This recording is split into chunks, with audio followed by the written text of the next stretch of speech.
ഈ അതിജീവനം എന്ന് നമ്മൾ പറയുമ്പോൾ ഇന്ന് സ്കൂളുകൾ, വയനാട്ടിലെ സ്കൂളുകൾ ഇന്ന് തുറന്നു പ്രവർത്തിക്കാൻ പോവുകയാണ്. ഈ ദുരിതാശ്വാസ ക്യാമ്പുകൾ പ്രവർത്തിക്കാത്ത സ്കൂളുകളൊക്കെയും അങ്ങനെ തിരികെ നമ്മുടെ കുട്ടികൾ സ്കൂളുകളിലേക്ക് എത്തുകയാണ്. അവരാണ് ഇതിൽ ഏറ്റവും കൂടുതൽ മാനസികമായിട്ടാണെങ്കിൽ ആഘാതം ഏറ്റിട്ടുണ്ടാവുന്നത് കുട്ടികൾക്കാണ്, കുഞ്ഞുങ്ങൾക്കാണ്. അപ്പോൾ അതുമായി ബന്ധപ്പെട്ടുള്ള വിവരങ്ങൾ പറയൂ.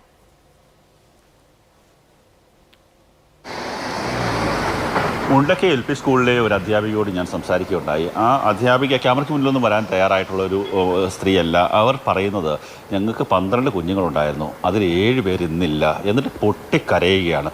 കാര്യം അവർ പറയുന്ന ഒരു അവസ്ഥ അനുസരിച്ച് ഈ കുഞ്ഞുങ്ങളൊക്കെ തന്നെ 4ാം ക്ലാസ്സിലൊക്കെ പഠിക്കുന്ന കുഞ്ഞുങ്ങളല്ലേ, ടീച്ചർമാരോട് അത്രയും അമ്മമാരെ പോലെ അല്ലെങ്കിൽ അച്ഛന്മാരെ പോലെ അടുത്ത് ബന്ധമുള്ള, അച്ഛനെ പോലെയൊക്കെ അടുത്ത് ആത്മാർത്ഥമായി അല്ലെങ്കിൽ മനസ്സിൽ ഒരു കളങ്കവുമില്ലാതെ സ്നേഹിക്കുന്ന കുഞ്ഞുങ്ങളാണ്. അവരൊക്കെ തന്നെ പോകുന്ന സമയത്ത് കെട്ടിപ്പിടിച്ച് ചുമരം നൽകി ഉമ്മ നൽകിയൊക്കെ തന്നെ സ്കൂളിൽ നിന്ന് പോകുന്ന കുട്ടികളുണ്ട്. ഒപ്പം തന്നെ പല സമയങ്ങളിൽ ഒരു ടീച്ചർ അവധിയാണെങ്കിൽ ആ ടീച്ചർ എന്തുകൊണ്ട് വന്നില്ല, വൈകുന്നേരം ആകുമ്പോഴത്തേക്കും ടീച്ചറെ കണ്ടില്ലെങ്കിൽ മൊബൈൽ ഫോണിൽ വിളിച്ച് ടീച്ചർ എന്തുകൊണ്ടാണ് വരാഞ്ഞതെന്ന് ചോദിക്കുന്ന, സ്വന്തം അമ്മയോടുള്ള സ്നേഹം പോലെ കരുതുന്ന കുഞ്ഞുങ്ങളൊക്കെ തന്നെയുണ്ട്. ആ കുഞ്ഞുങ്ങളൊക്കെ തന്നെയാണ് നഷ്ടമായിരിക്കുന്നത്. അവർക്ക് കണ്ണീരടക്കാൻ പറ്റാത്ത ഒരു സാഹചര്യമാണ്.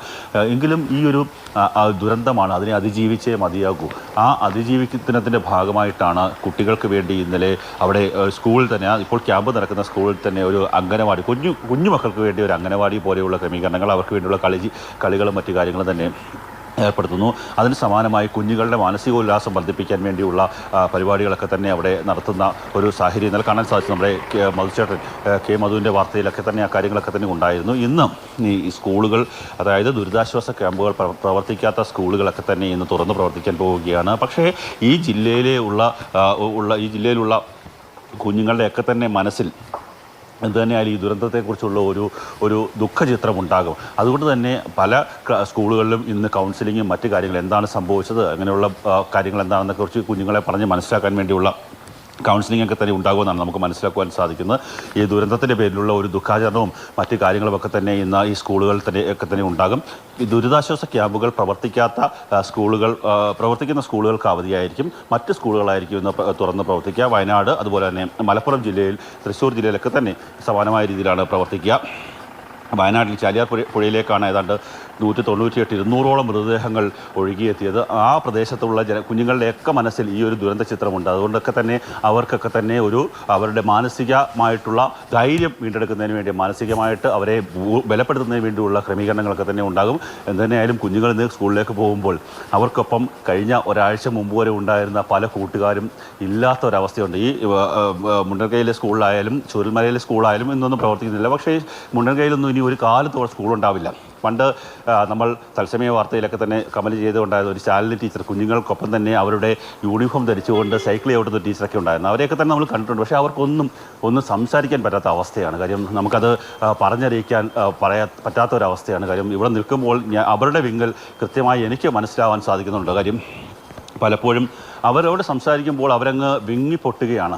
ഇവിടെ ചൂരൽമലയിലെ ഹയർ സെക്കൻഡറി സ്കൂളിലെ ഉണ്ണിമാഷ് എന്ന് പറയുമ്പോൾ നമ്മൾ പല കുറി വാർത്തകളിലൊക്കെ തന്നെ റിപ്പോർട്ട് ചെയ്തതാണ്. അന്ന് ചില സമയങ്ങളിലൊക്കെ അദ്ദേഹത്തെ കാണുമ്പോൾ സ്കൂളിൽ ചെന്നിരുന്ന് അദ്ദേഹം നെഞ്ചത്തടിച്ച് നിലവിളിക്കുകയാണ്. വാവിട്ട് നിലവിളിക്കുന്ന അവസ്ഥയിൽ ഒരു അധ്യാപകൻ വാവിട്ട് നിലവിളിക്കുന്നതിൻ്റെ ജീവിതത്തിൽ ആദ്യമായിട്ടാണ് ഇങ്ങനെ കാണുന്നത്. അദ്ദേഹം പറയുകയാണ്, എല്ലാം കൊണ്ടുവന്നാണ്, നമ്മൾ എല്ലാ കാര്യങ്ങളും ചെയ്ത് ഒരു സ്കൂളിനെ നല്ല രീതിയിലേക്ക് എത്തിച്ചുകൊണ്ടിരിക്കുന്ന സമയത്താണ് കിഫ്ബി ഫണ്ട് ഉപയോഗിച്ചുള്ള ഒരു കെട്ടിടമൊക്കെ തന്നെ തയ്യാറാക്കിയിരുന്നു. അവിടെ വൈദ്യുതി ലഭിക്കാത്തത് കൊണ്ട് അവിടെ പ്രവർത്തനം ആരംഭിച്ചിട്ടില്ല. പക്ഷേ തുടക്കത്തിൽ വൈദ്യുതി ലഭിക്കുന്നതിന് മുമ്പ് തന്നെ ആ കെട്ടിടത്തിലെ ഒരു പഠനം പോലും നടത്താതെ കെട്ടിടം പൂർണ്ണമായും തകരുന്ന അവസ്ഥയിലേക്ക് കാര്യങ്ങൾ എത്തിയിരിക്കുന്നു. ആ സ്കൂളിൻ്റെ കെട്ടിടത്തിൻ്റെ അടിയിൽ നിന്നാണ് അവർക്ക് പല ഭൗതിക ശരീരങ്ങളും ലഭിച്ചത്. ഇപ്പോൾ നമുക്ക് ദൃശ്യങ്ങളിൽ നിന്ന് കാണാൻ സാധിക്കും. വയനാട് SP T നാരായണൻ അടക്കമുള്ള ആൾക്കാർ ഇന്നത്തെ രാവിലത്തെ ക്രമീകരണങ്ങൾ ഏർപ്പെടുത്തുകയാണ്. ഇപ്പോൾ തന്നെ ഒരു ഫയർഫോഴ്സ് ഉദ്യോഗസ്ഥരൊക്കെ തന്നെ ഇവിടെയൊക്കെ എത്തിയിരിക്കുന്നു. അവരെല്ലാം തന്നെ സാറേ മോർണിംഗ്. ശരി സാർ. ഓക്കെ. ഇപ്പോൾ അവിടെ ക്രമീകരണങ്ങൾ നടത്തിക്കൊണ്ടിരിക്കുകയാണ്. SP സംസാരിക്കാമെന്നാണ് നമ്മൾ കരുതിയത്. പക്ഷേ അദ്ദേഹം തിരക്കിലാണ്. അതിനുശേഷം സംസാരിക്കാമെന്നാണ് അറിയിച്ചിരിക്കുന്നത്. നേരത്തെ മറ്റൊരു കാര്യം, അവിടുത്തെ കാലാവസ്ഥ ഇന്നിപ്പോൾ എങ്ങനെയുണ്ട്? സാധാരണ നമുക്കറിയാം വയനാട്ടിൽ ഈ സമയത്തൊക്കെ നല്ല തണുപ്പാണ്, പ്രത്യേകിച്ച് മേപ്പാടി പ്രദേശത്തൊക്കെ എന്ന് പറയുന്നത് ചുരം കയറി ഇറങ്ങി അങ്ങോട്ടേക്ക് എത്തുമ്പോൾ നല്ല തണുപ്പുണ്ടാകുന്ന സമയമാണ്. പക്ഷേ കഴിഞ്ഞ കുറച്ച് ദിവസങ്ങളായിട്ട് നമ്മൾ ആ തണുപ്പിനെയും മഴയെയും ഒക്കെ നമ്മളെ സംബന്ധിച്ചിടത്തോളം അത് വലിയ സങ്കടമാണ്, വേദനയാണ് ഉണ്ടാക്കിക്കൊണ്ടിരിക്കുന്നത്. ഇന്നിപ്പോൾ എങ്ങനെയാണ് കാലാവസ്ഥ, എങ്ങനെയുണ്ട് നേരം വെളുക്കുമ്പോൾ?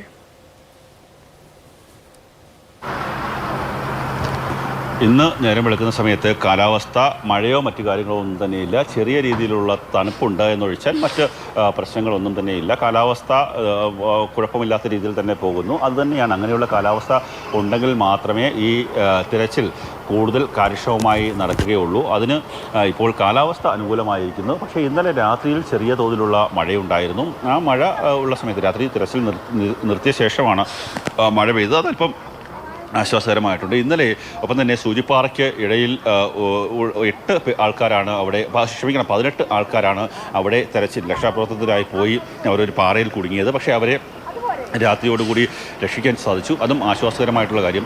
നേരത്തെ ചോദിച്ചതുപോലെ ഇവിടുത്തെ കാലാവസ്ഥ അനുകൂലമാണ്. ആ കാലാവസ്ഥ ഇനിയിപ്പോൾ ചെറിയ തണുപ്പുണ്ട്, ആ തണുപ്പുണ്ട്. പക്ഷേ കുറച്ച് കഴിയുമ്പോഴേക്കും 8 മണിയാകുമ്പോഴേക്കും ഇന്നലത്തെ ഒരു അനുഭവമാണെങ്കിൽ നല്ല രീതിയിൽ വെയിലുണ്ടാകും, നല്ല ചുട്ടുപൊള്ളുന്ന രീതിയിലുള്ള വെയിലുണ്ടാകും. ഇന്നലെയും അതിന് സമാനമായ വെയിൽ, കനത്ത വെയിലുണ്ടായിരുന്നു.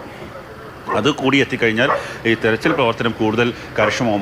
മഴയാണെങ്കിൽ ചിലപ്പോൾ വലിയ രീതിയിലുള്ള കുത്തൊഴുക്ക് ഈ പുഴയിലേക്ക് ഉണ്ടാവാൻ സാധ്യതയുണ്ട്. എന്നാൽ അത് ഉണ്ടാവാതിരിക്കാൻ വേണ്ടി ഉള്ള ഒരു ക്രമീകരണം ഇന്ന് അങ്ങനെയുള്ളൊരു രീതിയാണ് പ്രകൃതി പോലും സമ്മാനിക്കുന്നതെന്നാണ് നമുക്ക് ഇവിടുത്തെ ദൃശ്യങ്ങളിൽ നിന്ന് കാണാൻ സാധിക്കുന്നത്. ഇപ്പോൾ നമ്മൾ ഈ പോലീസിൻ്റെ ഏറ്റവും ചൂരൽമലയിലെ ആ ഭാഗത്തേക്ക് എത്തിയിരിക്കുന്നു. ചൂരൽമലയിൽ തൊട്ടടുത്താണ് ഇപ്പോൾ ബേലിപ്പാലമുള്ളത്. ആ ബേലിപ്പാലം കടന്ന് വേണം ഈ നേരെ ഈ രക്ഷാപ്രവർത്തകർക്ക് മുകളിലേക്ക് പോകാൻ.